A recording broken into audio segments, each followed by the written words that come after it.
Welcome to Soul Knowledge. I'm your host, Rocky K of Tune Into Wellness.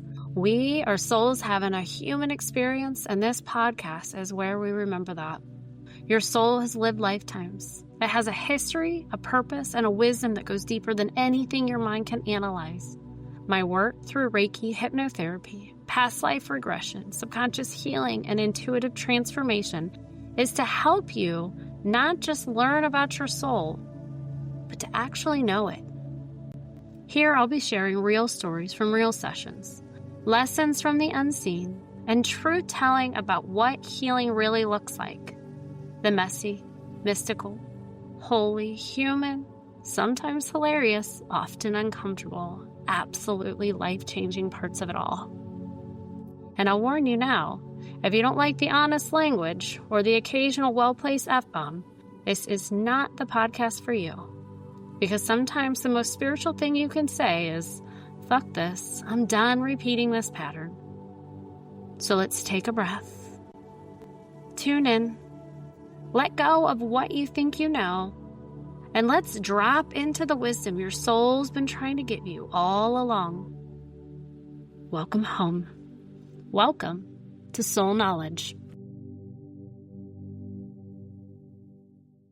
Hi, welcome back to Soul Knowledge Podcast. I am Rocky with Tune Into Wellness, and I have another very special episode today. Today we have Melissa Avello with Mel in the Middle here joining us in the studio today. And anybody that follows me on social media or on my website or emails, you know that Melissa or Mel, we're going to call you probably both today, so I hope that's cool with you. Mel does meditations in my space here on Wednesday evenings, and I just wanted to bring her on here so that my audience and everybody could really get to know this genuinely beautiful soul. And so, Mel, I'm going to just give you a moment just to introduce yourself and who you are and what you do, and then we're going to dive right in. Okay, I'm excited. First and foremost, thank you so much for having me. I've been looking forward to this all week. I'm so proud of you. I enjoyed listening to all the episodes. So, yeah, basically, you pretty much did it. I'm Melissa Alvello. I'm a spiritual medium. I am also a life coach and recently a Reiki 2 practitioner, almost master with you. Thank you. Yay!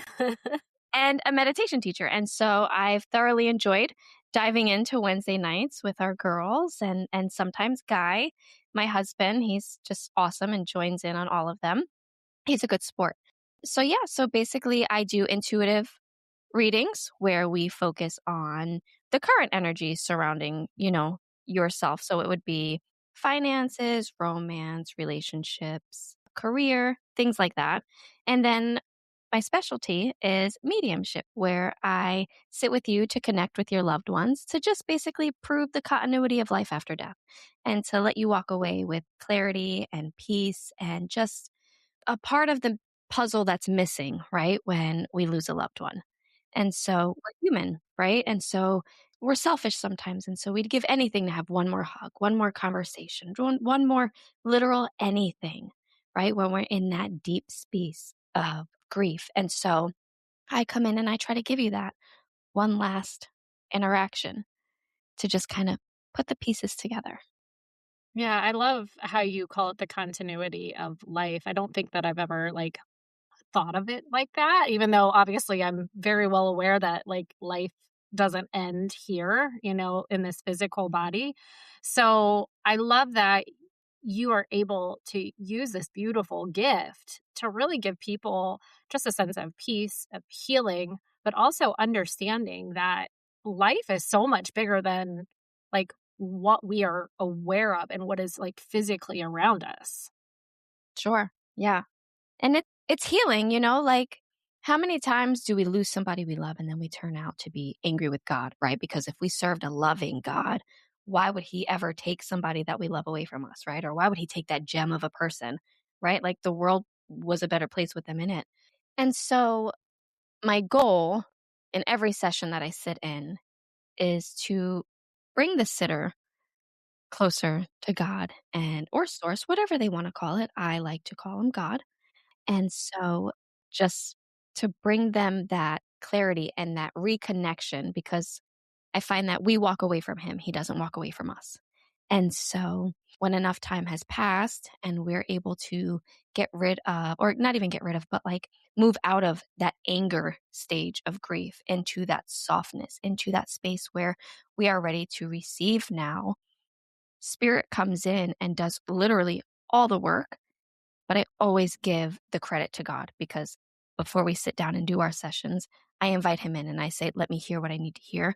Let me say what I need to say. Let me see what I need to see. And most importantly, let's bring your people back to you. And so I find that when I lead with that, it's seamless. There's a lot of open hearts and open minds and the validations that are able to land. And so that's just what's really important to me. Yeah. How long have you been a medium?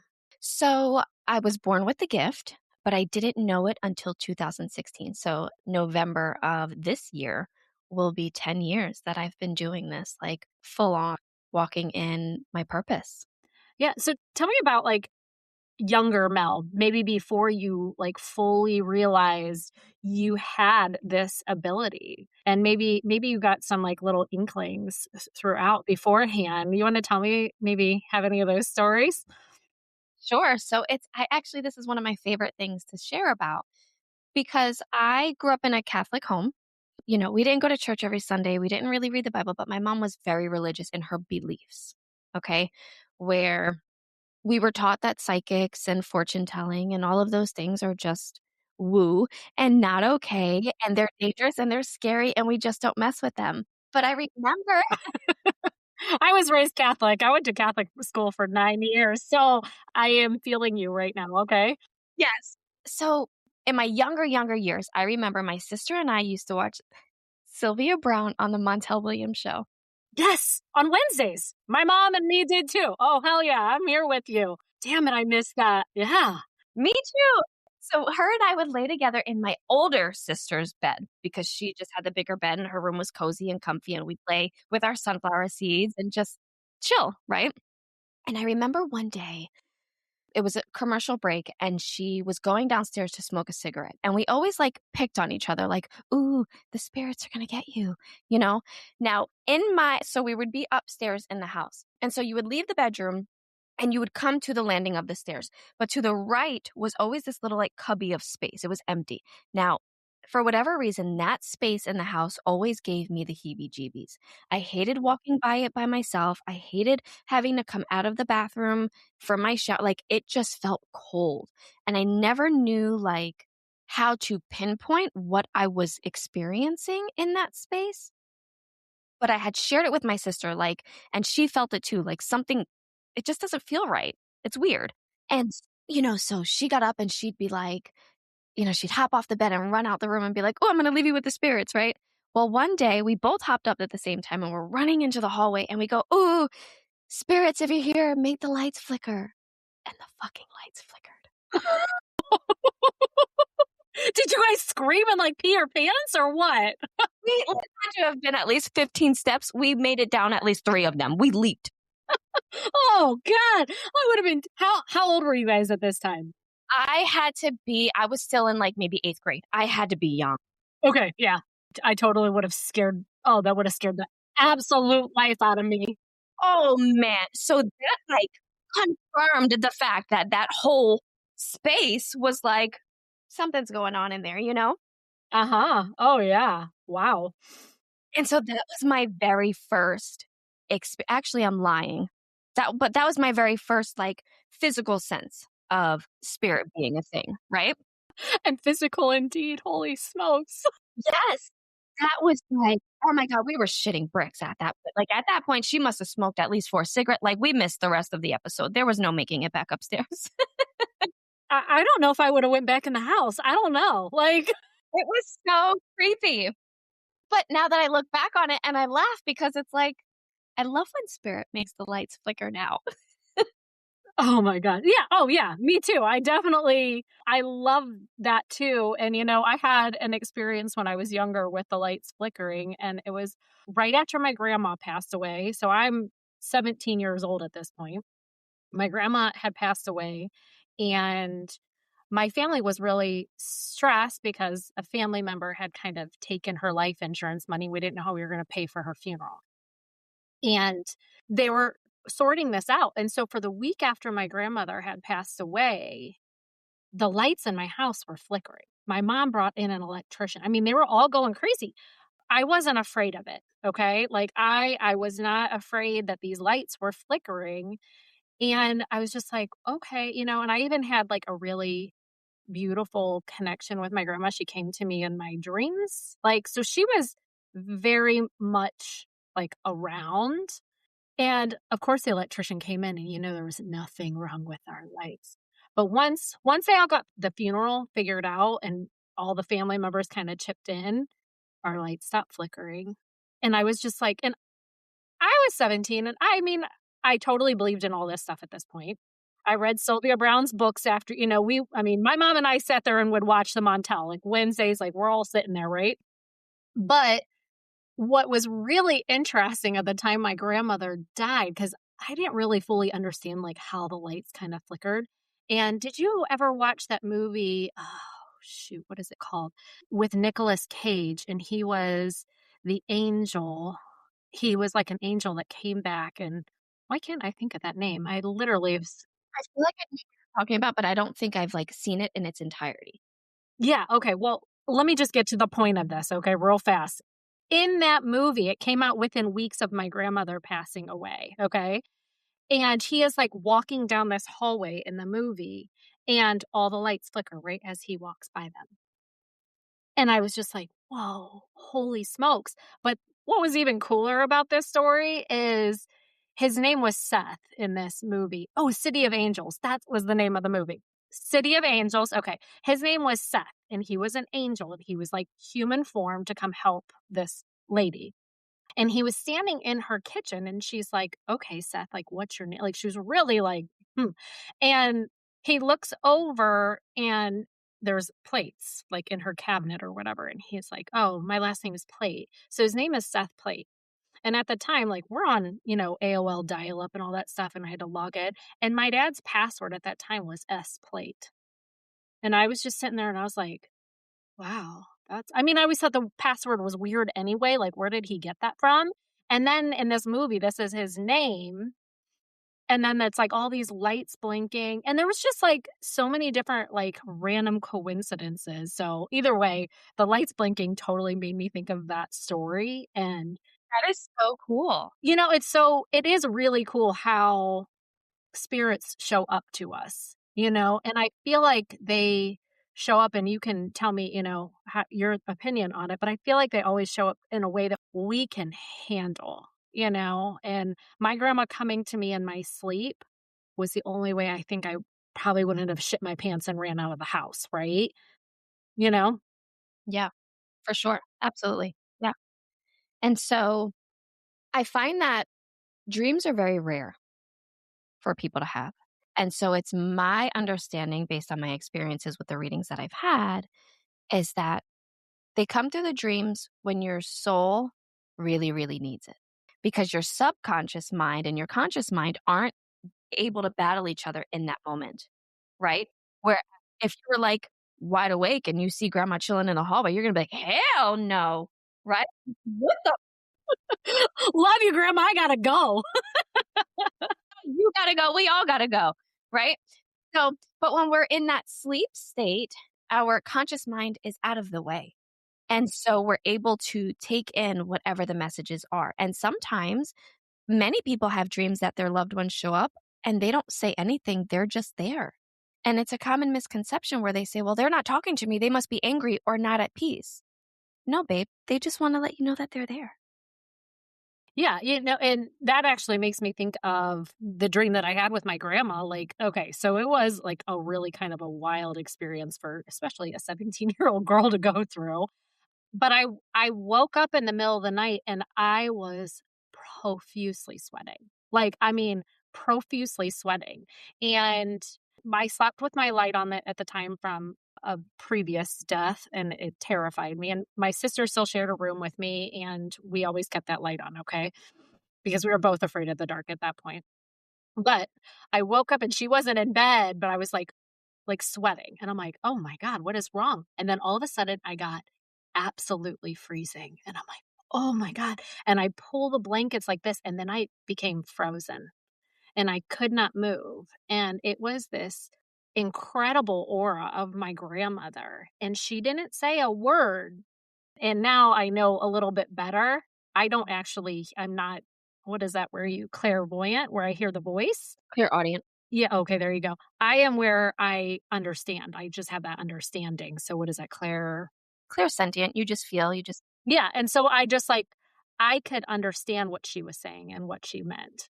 And I knew she was telling me, "Hi, I love you, I'm okay," and that was it. But she said nothing. And then it was just like it was done, and I'm still covered in sweat. I'm not freezing. I probably slept with the light on a few more years after that. I was very calm and very, like, at peace, but dude, that was wild. What my body felt, and I could see, like, wow, the aura around her, and it was like, it kinda looks like one of those, like, almost like Star Wars, where they, like, are, like, being teleported, and you just see, like, the hologram of them. It was kinda like that. I don't know. Do you ever see any spirits? so I've only seen the way you and I are looking at each other now, spirits twice. And so this brings me back to earlier when I said, actually, I'm lying. That's not my first experience with spirit.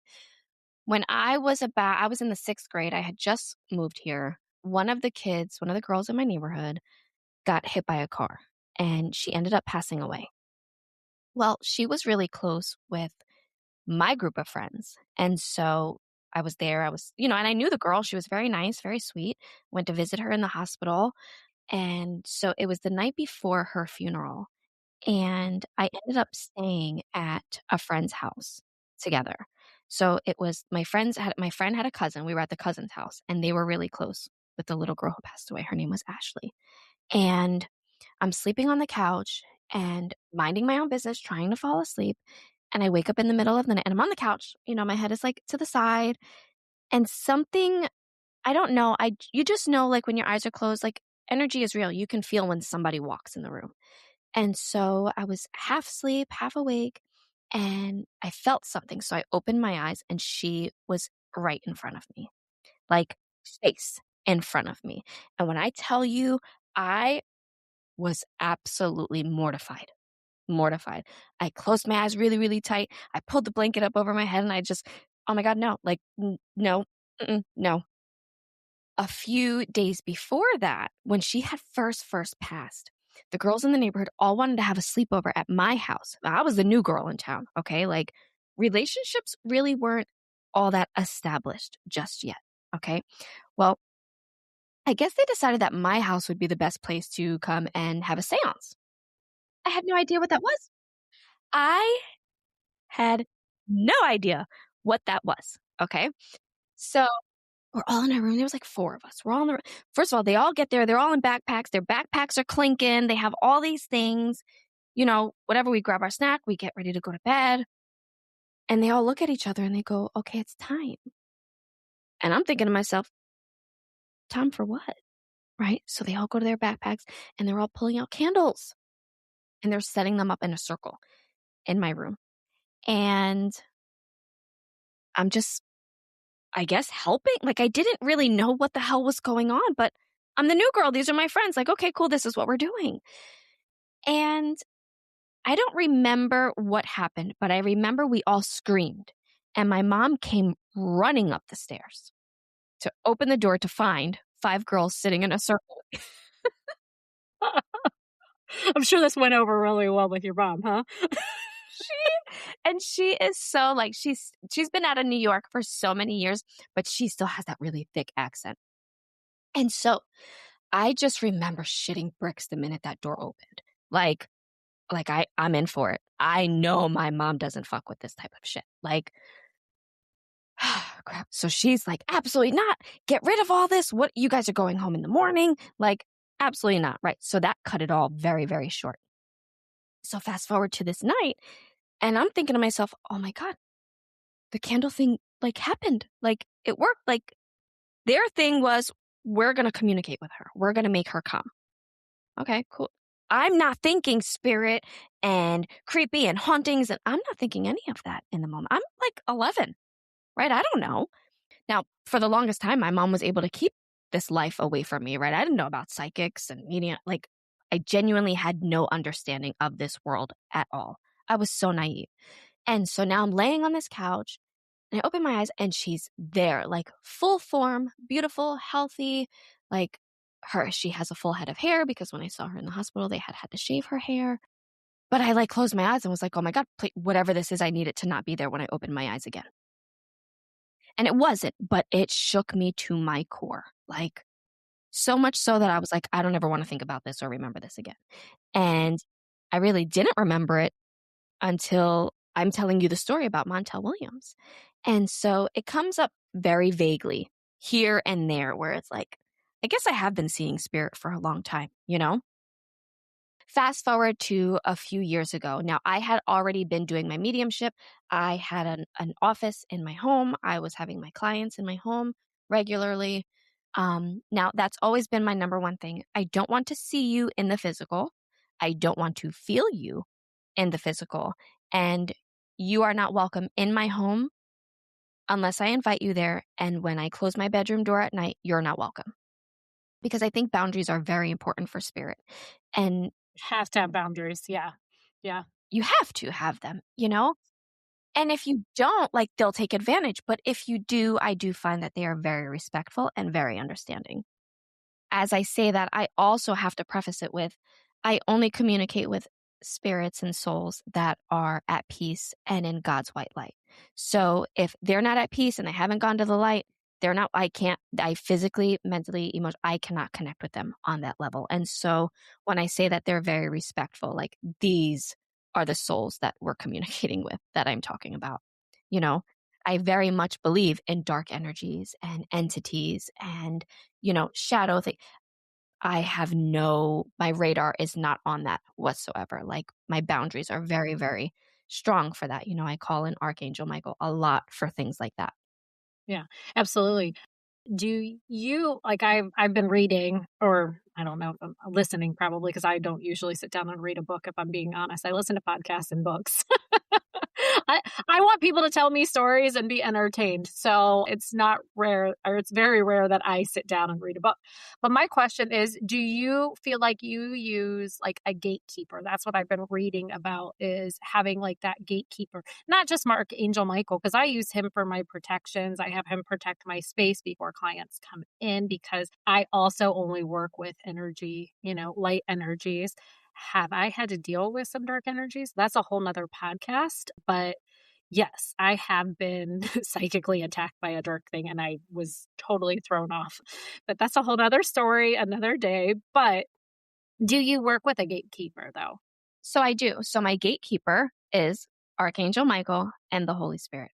And so I kind of do like a visualization, right? When it comes, I have different rooms that I set up. When I'm going into a reading, I have a specific room in my mind's eye and I walk it like it's lined in white candles and I walk the perimeter of the room and I light each candle, letting my spirit guide that stands at the door inside know once I get to that last candle that gets lit, I let her know, hey, I'm ready for you to open the door. She opens the door and outside that door is Archangel Michael, keeping all the spirits in line and all of them in space and letting them know. And there's like a speech that I give when I do my reading, but I like spirit to come through with clear and accurate information, right? One by one, because not it's a shit show, right? And I learned that speech from one of my very early on mentors. Like, if you don't set the boundary, there will be none. And so there's like, if my candles aren't lit yet, I'm not communicating with the spirit guide. So if I'm not communicating with the spirit guide, that door is not opening. If that door is not opening, spirit's not coming through because Archangel Michael is standing in the way. Like, it's very, very protected space. And so before I do that, that's when I pray to God and I invite the Holy Spirit in to hold the hands of the souls that will be led into my spirit space. And so that room is for readings only. But when it comes to my home, I imagine, and I have all kinds of like woo-woo things outside the house that like just look like decor, but there's a little spell stuff in it, And so I have like this big, big, big, big I don't know.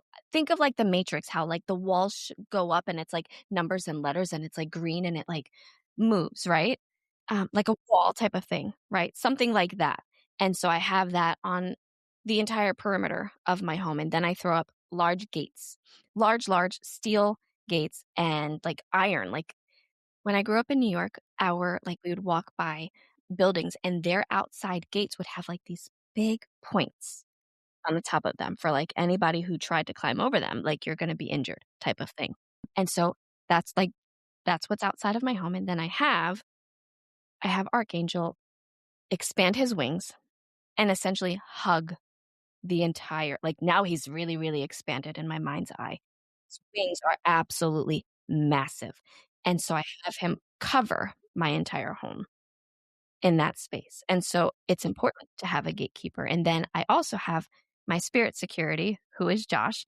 And so if we're doing like a group reading or a session where he's there, like he's there making sure that the vibe is right, letting everybody know what the rundown is. And that's essentially why he joins me in all of my endeavors because he needs to understand what I'm experiencing so that he can help me ground myself later on. God forbid there is a situation where I'm being psychically attacked and I don't know it because my head is so in the air with spirit.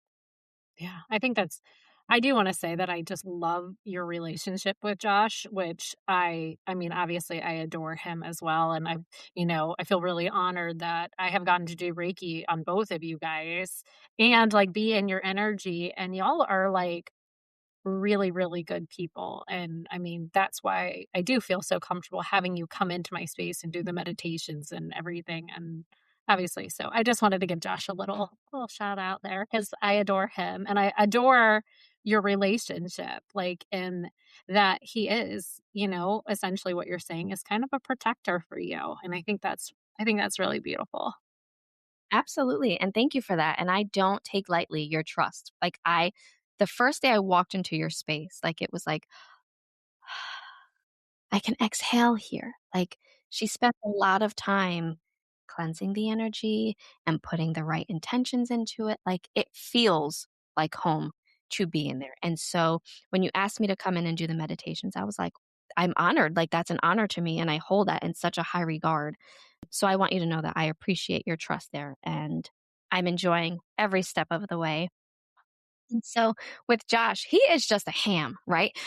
In the best kind of way. I love him. So funny, like how he takes his job as my spirit security very seriously. But before I realized I was the medium, right? He's a Christian man. And so I had converted to Christianity. I was looking for relationship versus religion, right? To a space where I can go to God and I can speak to him directly myself and not like sit in a box with somebody and not to throw shade on any type of religion. But like, I'm not sitting in a box and like confessing my sins to someone and then him telling me that I'm going to be forgiven. Like, I'm going to go directly to the source, right? I agree. So that's where that was, right? So being that Christian man, being that religious Christian man, as I got older, and I've skipped through a lot of like little tidbits and signs that like spirit was working, right? But now like fast forward and I would want to watch like the Long Island Medium. And, I think at the time there was like Monica the Medium that would come on TV also.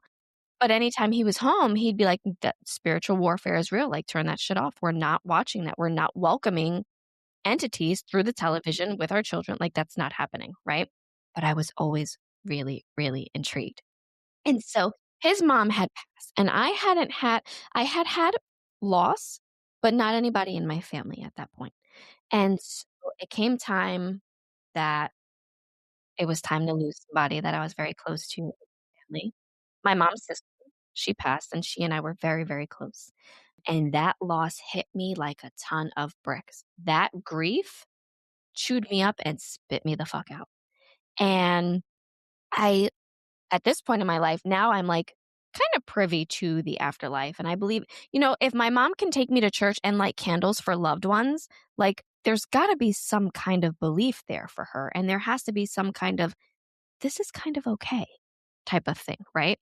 But again, to not, as the man leads the family. And so we were very, very into this church and they were working on me in ways of submitting to my husband as the wife and working on him in ways to lead his family.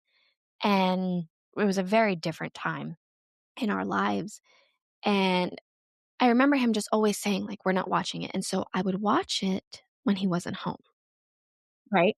And as I'm watching it, like, I'm getting these, like, almost, it looked like memories in my head. I didn't know the name for mind's eye. I didn't know any of the terminology. I didn't know about chakras. I didn't know about spirit guides. I didn't know about any of it. I just knew about the Holy Trinity. Right. But I'm knowing things that she's going to say before she's saying them. I'm seeing things play out in my memory, if you will, as she's describing them.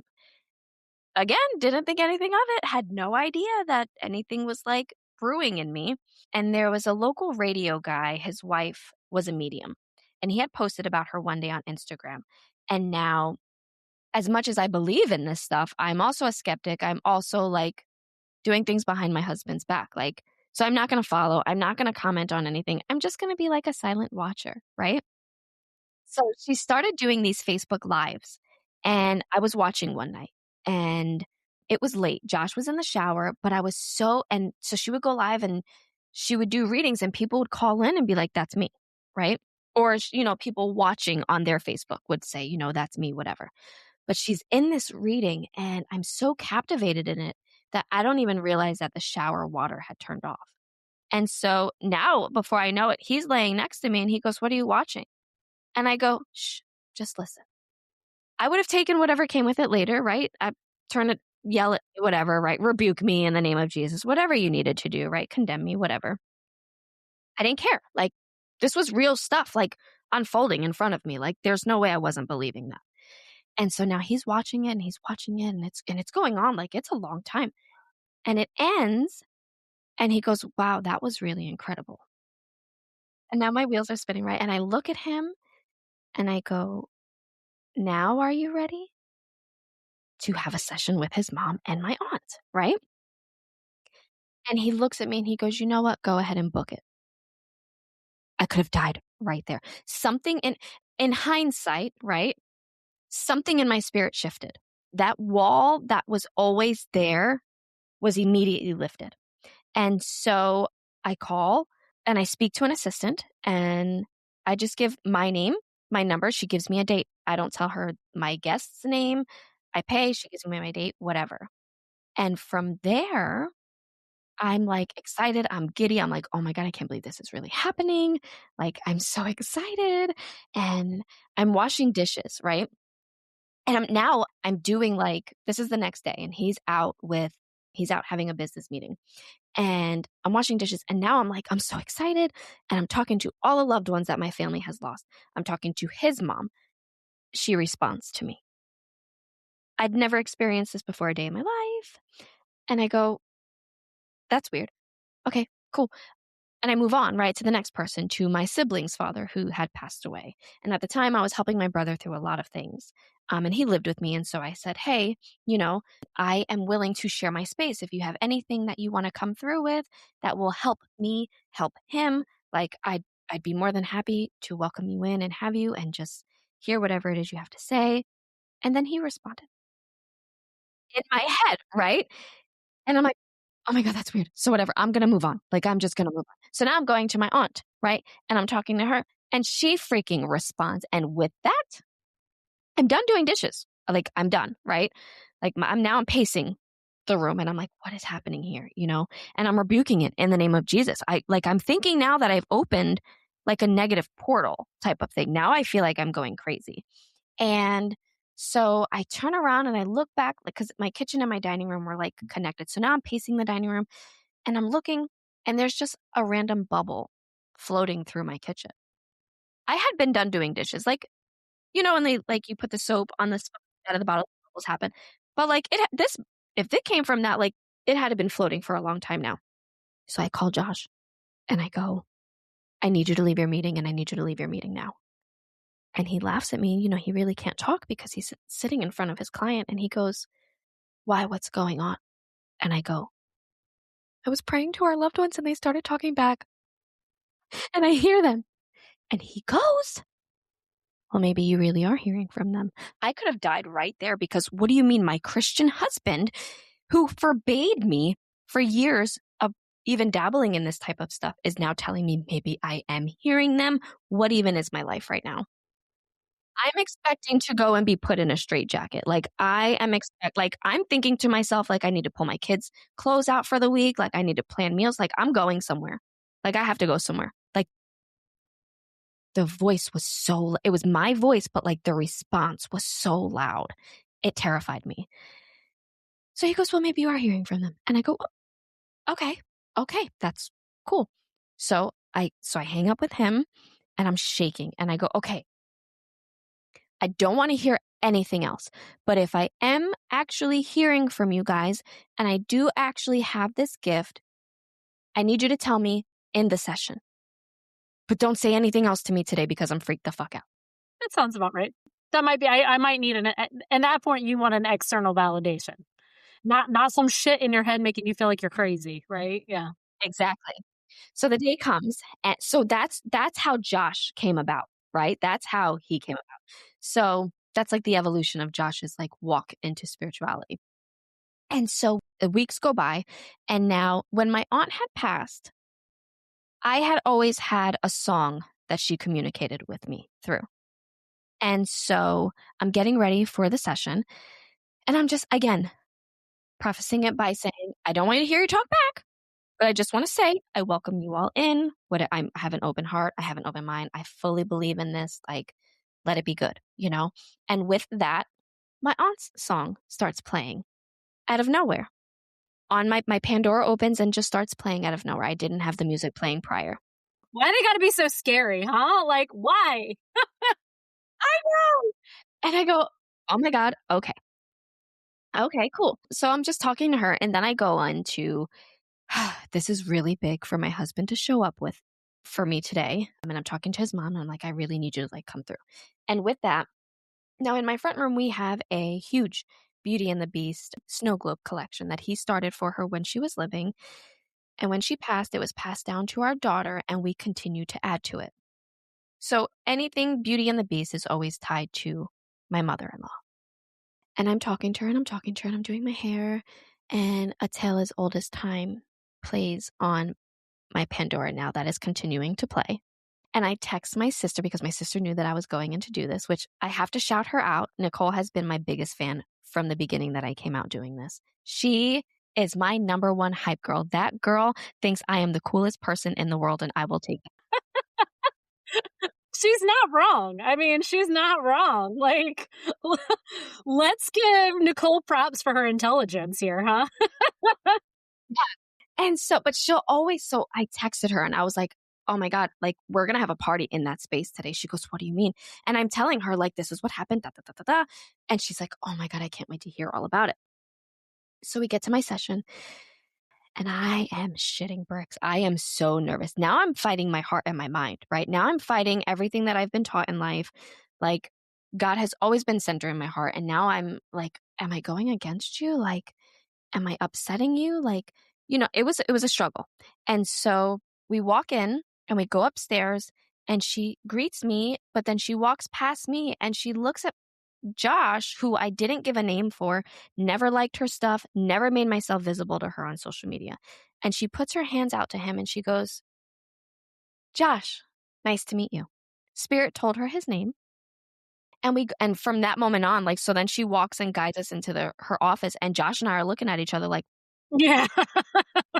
That would be the what the fuck, right? Yeah, exactly. right? And so we go in and we sit down and the very first thing that she brings through, okay? Now, when I called Josh that day freaking out in the kitchen, I had said, I am hearing them, but I don't hear their voice. I know it's not my voice. It's a thought voice and I don't know any other way to describe it. Yeah, that's a good way to explain it. Yeah. Okay. So I sit down and she goes, she's listening. She goes through her spiel. She's listening. And she goes, oh, you're a sensitive also. You hear them in a thought voice. And with that, I was stunned.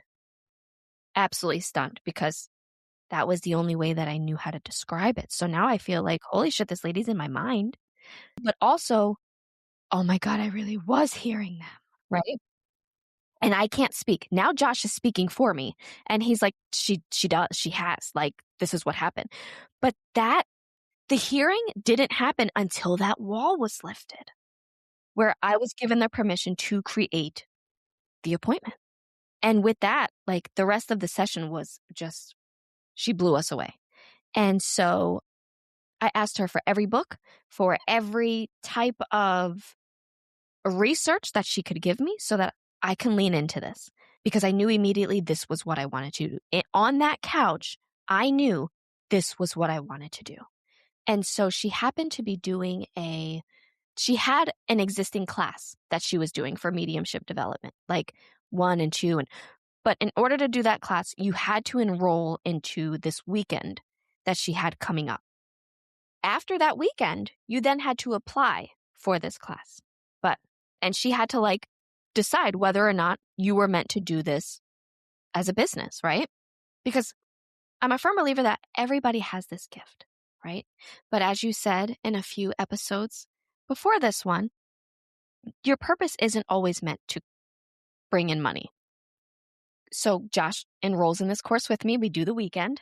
I have my very first meditation experience at all. Meditation at all. I had never meditated a day in my life.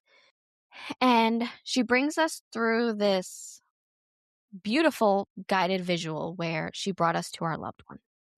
And I remember sitting at the top of this lift where she brought us and seeing my loved one, my aunt. And she walks us through, see what they have to say, da, da, da, da, da. And then she brings everybody back to the room. Rocky, I didn't come back to the room. I laid on my face in that room, sobbing, while everybody else sat around and told what they were going through, like what they experienced. That was my first, holy shit, this is fucking real moment. I didn't want to leave her. Like, I'm getting choked up just like reliving it. Like, she had been gone. I wanted her, like, and now I have her. Like, what do you mean come back? Absolutely not. Absolutely not. I heard you, like, in the background. I know how to get back. Y'all go ahead. Like, I'll come later. Sobbing. So embarrassing thinking about it now. Like, but in that moment, it was so real. It was so real. Like, my soul was with her. Like, my soul left my body to go be with hers. But it felt safe and it didn't feel scary. And it was beautiful and it was peaceful and it was calming. And I came back into that room knowing without a shadow of a doubt, this is what I'm doing. I need other people to feel this too, because it healed something in me that I don't think anything else ever could have. And so with that class, we did that weekend, and she invited me to, like, it was, I don't even, like, a circle, I guess. I don't even really know what the point of it was. She invited me to that a few weeks later. And at the end of it, she asked me and another girl into her office after she got done telling the group that if they wanted to join her current development circle, that they had to apply, and that she was very selective in who she was going to have join, because she had to make sure that their morals were in alignment with hers. And so she dismisses everybody and asks me and one other girl to stay back. And she brings us into her office and she goes, okay, you guys have something in you and I want you guys in this class. And at that point, I wasn't really decided if I wanted to join the class or, like, just practice these meditations that she walked us through. But I had a very open heart and an open mind. And I've always put it out there, like, I just need you to bring me what's meant for me, because I have a problem with, like, trusting what's from spirit and what's from me and what I want, And so that started the journey of my mediumship development, where I was essentially taught how to turn it on and turn it off. And I was wide open all the time. And for a long time, I was doing sessions in my home, and I couldn't find it in my heart to charge for it, because this is a gift that God gave me. Like, there's no price on healing at all.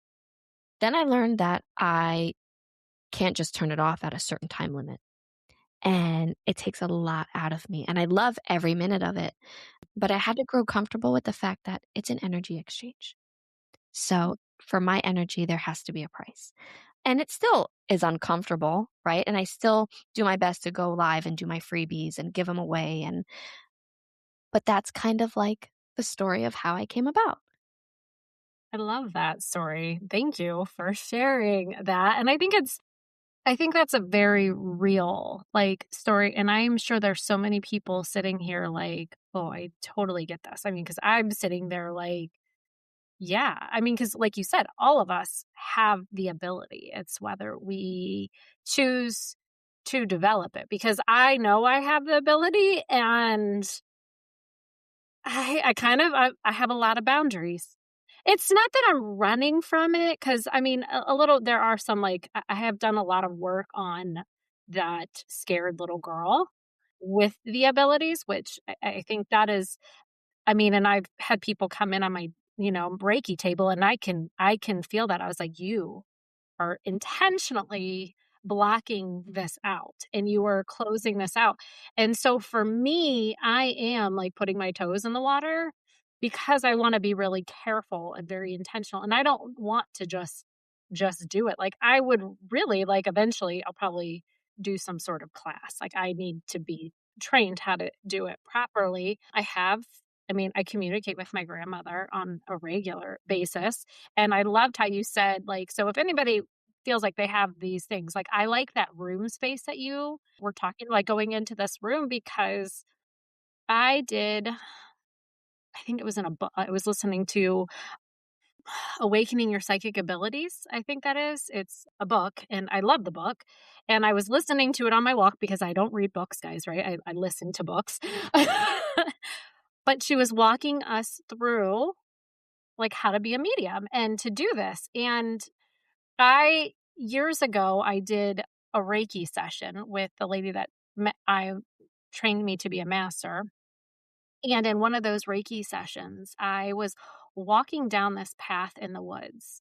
And I'm just like, it's beautiful. It's like the woods, but it's this big, wide path, just beautiful. Sun's coming through the trees, super peaceful. All of a sudden, every single person I have ever made any kind of contact in my entire life lines this whole path, right? And I'm like, whoa. And I'm walking down this path like, yeah, I know like all of you. Like I'm just going back and forth, like looking. And I'm going to try and say this without crying because it took me a long time to say this without crying. I know you have goosebumps because this shit's for real. All of a sudden, my grandmother steps out onto the path. Ooh, and I feel it right here. And she gave me a hug. And there it is. And it felt so real, like real. And either way, so that was like my place in that meditation. And when she's like having us, guiding us, and then she's like, go to a place that you feel comfortable. And I was like, well, this is the last place I saw my grandma, was this place in my head that came up in the Reiki session. And so I go there and she's like, set up chairs, whatever you need to do. So in my mind, I'm walking, by the way, I am like walking down, taking a walk outside. Thank God I'm on a walking path. So I'm not like paying, like really going to get hurt here. But in my mind's eye, while I'm walking, I see myself setting these two chairs up, and I'm going to talk to my grandma. And my grandma came and she sat down and talked to me. But what was really fucking cool is then the whole session morphed, and now I'm in her living room where she, like, had lived most of her life while I was alive. My parents still own the house, like, she lived in this cute little ranch, and, like, I'm sitting there in her living room where she used to babysit me when I was a little girl. But then, even cooler, my grandfather, her husband, who has been I've had multiple mediums tell me that he's with me. He steps in and it's him that's there to talk to me. It wasn't even her. She was just like, "Nope, you need to talk to him." And I am like, "Oh, shit balls," So I have this and that was it. That's all I've done since. I've had people come in Reiki sessions and stuff like, and I'm just like, "Hey, do you know this person?" Or I've had people that I know, their person has come in and I'm like, "Oh, there it is." Like I've had like a client, her grandfather I knew, but he came in to introduce the grandma who was the real person that was supposed to be noted. But I knew him in real life. I never knew her because she passed away before I knew these people. And so it was kind of cool. And it was just like, oh, hey, and like, oh, okay, I get to meet her. Yay, I've heard so much about her. Like, here she is. And that was it. It was just so I could tell my person that their grandmother was there with them. And dude, it was a really like special thing. So I mean, we all have, like you said, we do. We all have medium abilities. They all kind of dabble. Like when I've had a reading from a medium, I got half the message. And this is years ago before I was in this space at all. Like this is like 15 years ago. And she's telling the message, and I got half the message, and she couldn't get the other half of the message. And I wouldn't tell her what I heard because I wanted her to tell me, like I want to be like, okay, because I mean, I'm hearing this stuff in my head, and it doesn't make sense to me because she keeps saying like I actually thought she was connecting to my mother's. This is a different grandma. I thought she was connecting to that grandma, and it's just what I assumed because it was not my dad's grandmother, who is the one that I've been talking about today. And she's sitting there, she's like, "Oh, she's holding something in her hand." And in my head, it's a rosary. And this is all I keep saying is, "It's a rosary." In my head, it's a rosary. And I was like, "Well, what is it?" And she's like, "I don't know, I can't see." And I'm like, okay. Well, I knew it was. And I didn't say anything. I wanted her to tell me what was going on. And she continues like doing some stuff. And then all of a sudden she's like, she keeps talking about this rock. And I'm like, in my head, I'm like, dude, this is an amethyst. And why would she be talking about a rock and an amethyst? So that totally made zero sense to me, right? And I'm like, oh, it's like, I don't know, whatever. And so we get done with the session. I call my mom and I was just like, hey, mom, did grandma ever wear like the black lace on her head? She's like, oh no. She's like, she didn't, but her mom did. And I don't know if you know about like all the old school Catholic women. They wore like the little black, you know what I'm talking about? Black lace on their head. And she's like, oh no, but my grandmother did. And I was just like, oh shit. And then I was just like, I don't think she was talking about my grandma. She was talking about her grandma. So my great grandmother. And then she's like, and she always had her rosary in her hand. And I'm like, what the fuck? And she's like, and the one thing I remember about my grandma, she had this huge amethyst rock that held open her back door. And I'm like, oh, so it's there, right? Like, I got it. Okay, I understand. I have mediumship abilities and I have channeled people. I don't know, like, I don't necessarily choose to do that with my job. Like, I think what you do is like really beautiful and really special. And like like we were saying, like I could have these gifts. It doesn't necessarily have to be, you know, in my line of work, right? Me, I'm very client centered. I want them to like understand that. I want them to learn it versus me telling them, you know what I'm saying? So I think that's where I struggle with it myself, but it's not that I'm opposed to it or and maybe there is a little piece of me still that kind of maybe is a little afraid of it because some of that shit really is like a little scary because I've had moments it's always like why in the middle of the night? It's like smoke alarms going off in the middle of the night. Like spirit wants to like have a conversation with you in the middle of the night. And I'm like, like for real. Like, do we really have to be doing this now? So that's where boundaries come in. Yeah, absolutely. And I definitely understand that a whole lot better in the book that I was we were talking about that, and I've listened to some other things too about that, and that's why I was asking about the gatekeeper. I like learned about the gatekeeper, and I was like, oh, those are really good things to have. And so like I kind of envision like a door opening and shutting too, like, and I'm like, no, because I've had spirits come to me and I'm like, this is not the time or place, and I shut the door. And so I think that's really important for people to know too, that learning how to use the gifts is so important in protecting your boundaries because that's I mean, it can be a little frightening, especially if you aren't setting up the boundaries to only work with the energy from the light too. Absolutely. And it's all about like a lot of times we don't feel like we're in control, right? Like it's like, oh my God, I have this gift, but I don't know what to do with it, or this thing keeps happening to me. No, you just need to be educated on how to make it work for you. I do think that in time, you will grow more comfortable in your mediumship gifts and in like letting them come in through, your Reiki sessions and, even sometimes in your meditations or, when you're just sitting with them. Sometimes they pop in and sometimes that's okay for them to just pop in if the spirit's intention is pure, right? I'm always here for any questions, but it definitely sounds like you're on the right track and you have like a good general understanding of the way it works and the way that it should be and the way that it should be protected, both them and you.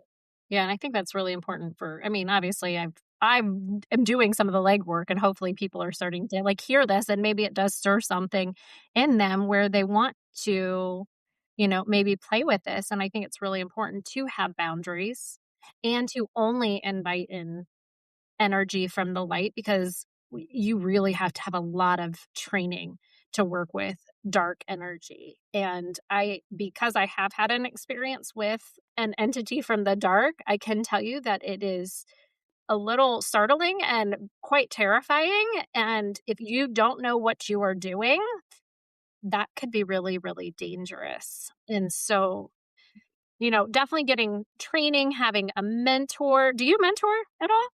I do. You do? Okay. All right.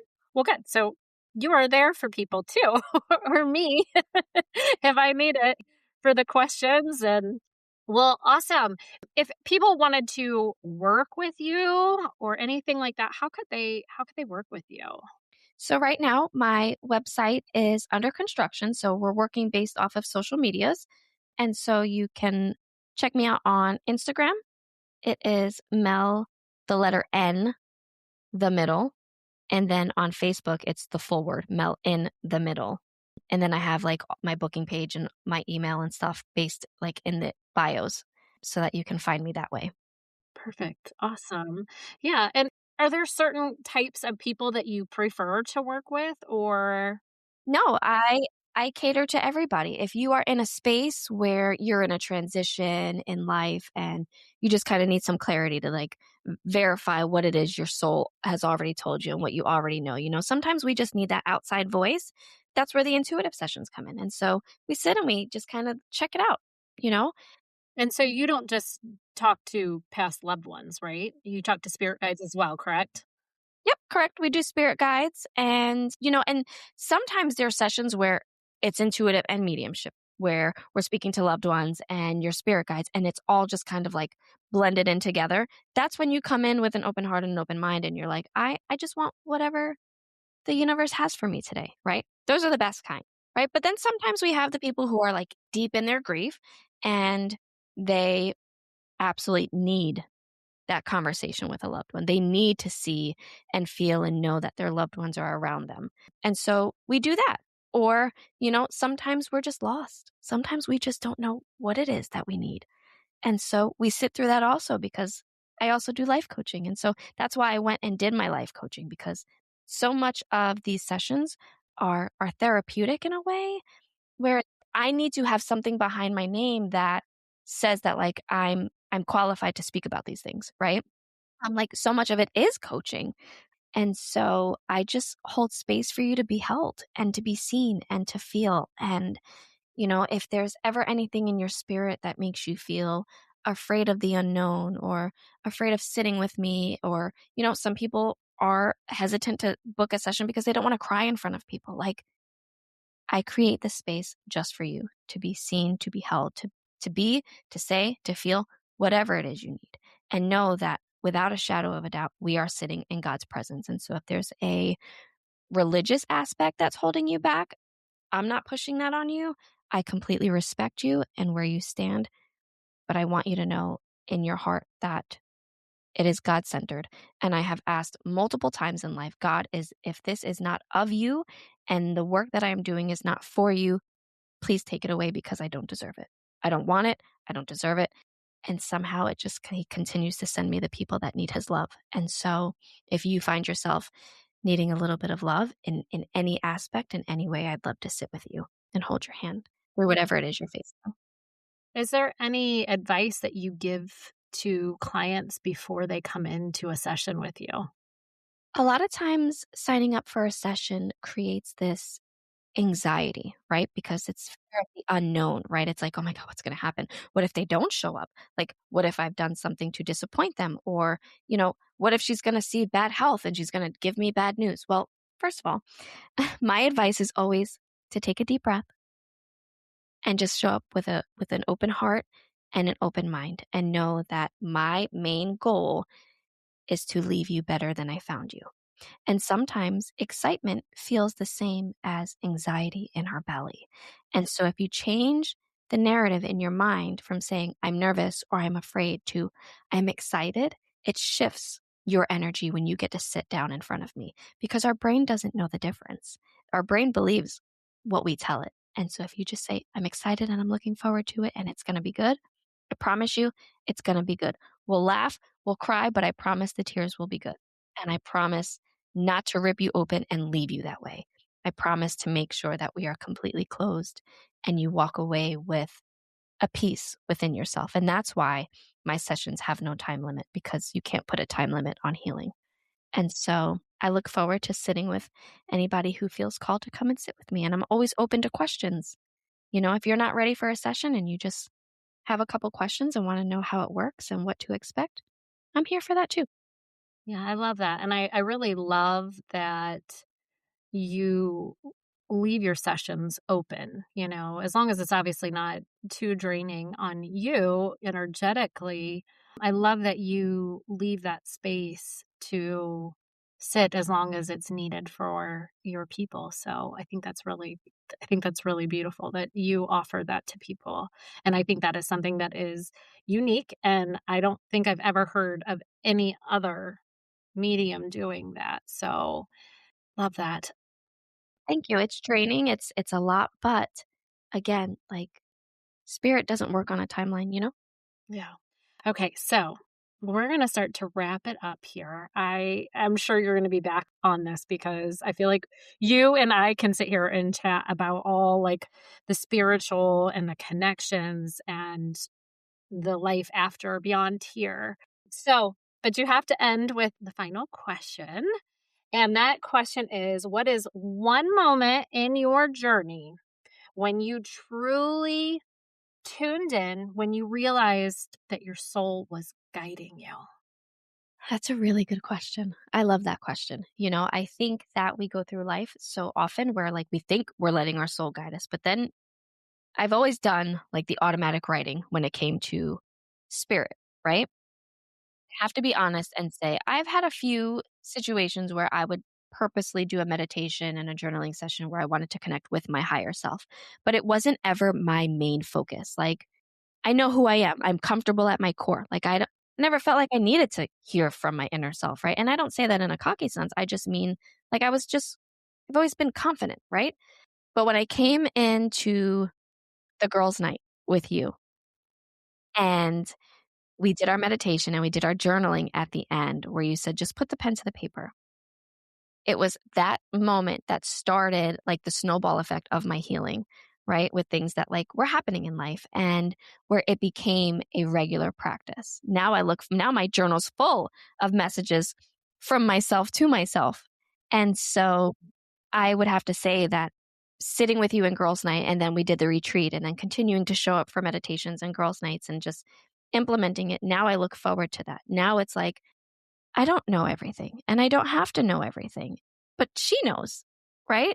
And so I'd say that was the moment where you introduced it to us in a sense of taking care of ourselves and not necessarily from a place of work, right? Because so much of my tuning in is for work. And so I've never really tuned in for myself. And so you taught me how to do that. So thank you. I love that. I love that for you because I mean, I know you, I know your soul, I know your energy, and I can tell you, you are so worthy of having that connection because that connection really is life changing, and it feels so good to know that there is somebody within you that wants the best for you and knows what you're supposed to do. And when you really connect and you really tune in, like you can get your answers in life. Like what's your next step? Where are you? Clarity in your path, but also that faith and that just trust, right? Yeah, absolutely. So I love that, and I love I always giggle about that story of you coming into that girls' night out, and I'm gonna share it really quick just because I do love it. I am setting up for the girls' night out, and it was the first girls' night out that I put the sheets up and made all the sheets and the fairy lights, and the theme was the playful soul. I really was like, this is what I really want. I really want to have like just like us to feel like little girls, like these carefree little girls, because not all of us had that carefree childhood, right? And I very much wanted to feel what it would be like to be this like carefree little girl, right? And so we were making the flower crowns that day, but I'm getting all this stuff together. I'm like excited and nervous, and it starts at 6:30. I think you text me like at 5:45, and I'm like, I don't know you. I don't know who you are. And you're like, hey, can I still sign up for Girls Night Out? And I'm like, yeah. I mean, you just probably have to Venmo me or something. You're like, yeah, yeah. Can I do that? And I'm like, yeah, okay. Well, and then you're like, I think I'm coming. It wasn't even like 100% yes, I'll be there. And I'm like, you know what? I have space. Come if you can, because I wasn't selling out my girls' night out. It was that night that caused my girls' night outs to sell out, was that evening. And you came in, and I'm just like, I love this human. I don't know who you are, but like it was such a cool style. Like, hey, can I come?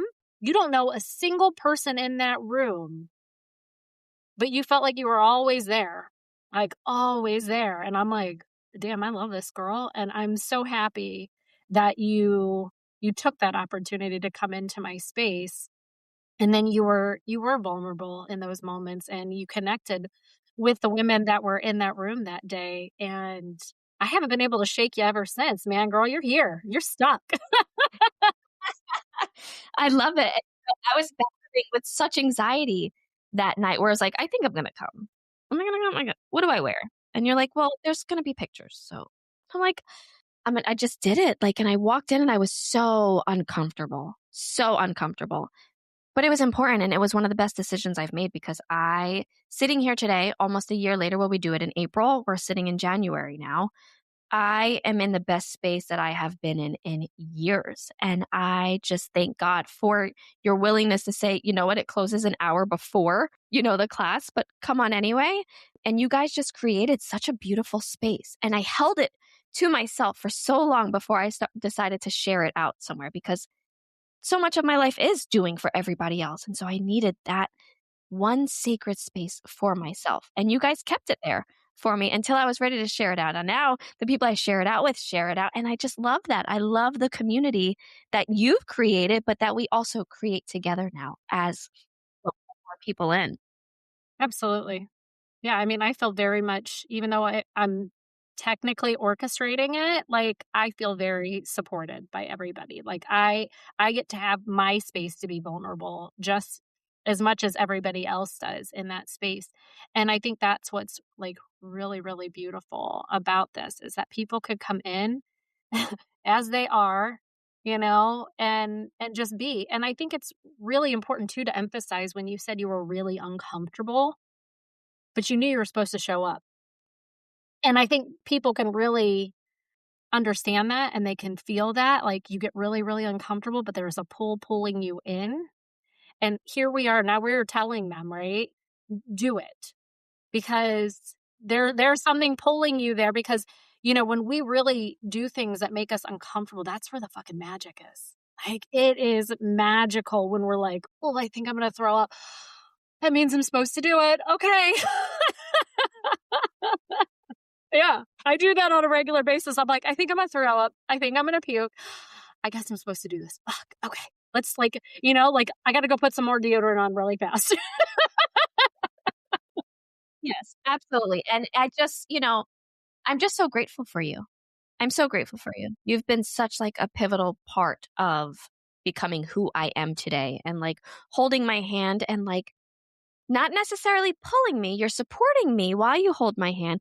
But anytime there's like a little pull back from me, you like hold your hand a little bit higher and bring it closer toward yourself where you're like, no, come on, you can do this.